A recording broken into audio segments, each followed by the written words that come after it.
Hi dears, എല്ലാവർക്കും K P ടേസ്റ്റിലേക്ക് സ്വാഗതം. ഇന്ന് നമ്മൾ ഇവിടെ ഉണ്ടാക്കാൻ പോകുന്നത് ബീഫും പച്ചക്കായും കപ്പയും ഉപയോഗിച്ചിട്ടുള്ള ഒരു നാടൻ റെസിപ്പിയാണ്. നമുക്കത് കണ്ടു നോക്കാം.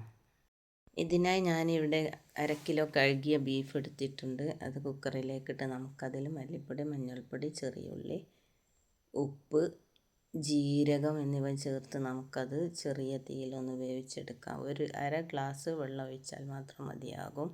കാരണം ബീഫ് ഉലർത്തിയാണ് നമുക്ക് എടുക്കേണ്ടത്.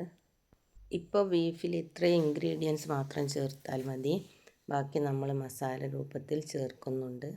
ഇനി നമുക്ക് കപ്പയും പച്ചക്കായും വലിയ കഷ്ണങ്ങളായി തന്നെ കപ്പയും പച്ചക്കായും നമുക്ക് എരിഞ്ഞെടുക്കാം. അല്ലെങ്കിൽ അത് ഇറച്ചിയിലിടുമ്പോൾ അത് കലങ്ങി പോകാൻ സാധ്യതയുണ്ട്. അതുകൊണ്ട് നമുക്ക് വലിയ കഷ്ണങ്ങളാക്കി കഴുകിയതിന് ശേഷം അരിഞ്ഞെടുക്കാം. ഇത് നമ്മൾക്കൊരു കുക്കറിലിട്ടോ സാധാ വെള്ളം തിളപ്പിച്ചോ വേവിച്ചെടുക്കാവുന്നതാണ്. അധികം വേവൊന്നും ഉണ്ടാകുകയില്ല. ഇതെല്ലാവരും ഉണ്ടാക്കുന്ന ഒരു സാധാ റെസിപ്പി തന്നെയാണ്. പക്ഷേ നിങ്ങളിതിങ്ങനെ ഒന്ന് ചെയ്ത് നോക്കി, നല്ല ടേസ്റ്റായിരിക്കും. നിങ്ങൾക്ക് ഈ വീഡിയോ ഇഷ്ടമായെങ്കിൽ എൻ്റെ ചാനലൊന്ന് സബ്സ്ക്രൈബ് ചെയ്ത് ഫോളോ ചെയ്യണേ. വീഡിയോ ഇഷ്ടമായെങ്കിൽ ഷെയർ ചെയ്യാനും മറക്കരുത്. ഇനി നമുക്കിതിനൊരു ഗ്രേവി ഉണ്ടാക്കാം. അതിനുവേണ്ടി ഞാനിവിടെ 2 വലിയ ഉള്ളി അരിഞ്ഞെടുത്തിട്ടുണ്ട്. 10 വെളുത്തുള്ളി അല്ലി, ചുവന്ന മുളക്, കറിവേപ്പില, ഇഞ്ചി ഒക്കെ പാകത്തിന് ആഡ് ചെയ്ത് നമുക്ക് ഒരു തക്കാളി ഉപയോഗിക്കാം. തക്കാളി അരിഞ്ഞ് അതിലിട്ട് കുറച്ച് മുളക് പൊടിയും ഇട്ട് നമുക്കിതൊന്ന് വാട്ടിയെടുക്കാം.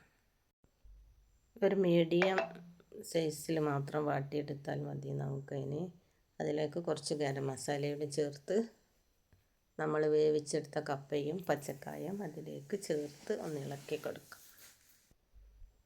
ഇനി നമുക്കിതിലേക്ക് ബീഫ് ചേർക്കേണ്ടതുണ്ട്. ഏതാണ്ട് തിളച്ചതിന് ശേഷം നമുക്ക് ആ വെള്ളത്തോടെ നമുക്ക് ആ ബീഫ് അതിലേക്ക് ചേർക്കാം. ഇതിൻ്റെ ചാറ് കുറുകി വരുമ്പോൾ ഇതിന് നല്ലൊരു ടേസ്റ്റ് ഉണ്ടാകും.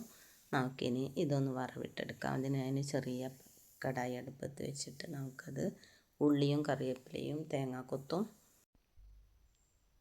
കറിവേപ്പിലയും ചേർത്ത് നമുക്കിത് വറവിട്ടെടുക്കാം. നിങ്ങളിങ്ങനെയാണോ ഇറച്ചിക്കറി പച്ചക്കായ ബീഫ് ഉണ്ടാക്കുന്നത് എന്ന് കമൻറ്റ് ചെയ്യണേ. അപ്പോൾ നമ്മുടെ പച്ചക്കായ കപ്പ ബീഫ് കൂട്ടുകറി റെഡി ആയിട്ടുണ്ട്. നമുക്കതിന് ചോറിൻ്റെ കൂടെയോ ചപ്പാത്തിൻ്റെ കൂടെയോ ഇത് വേണമെങ്കിൽ അങ്ങനെ തന്നെ കഴിക്കുകയും ചെയ്യാം. ഈ വീഡിയോ ഇഷ്ടമായെങ്കിൽ ലൈക്ക് ചെയ്യാനും ഷെയർ ചെയ്യാനും മറക്കരുത്. Thank you for watching.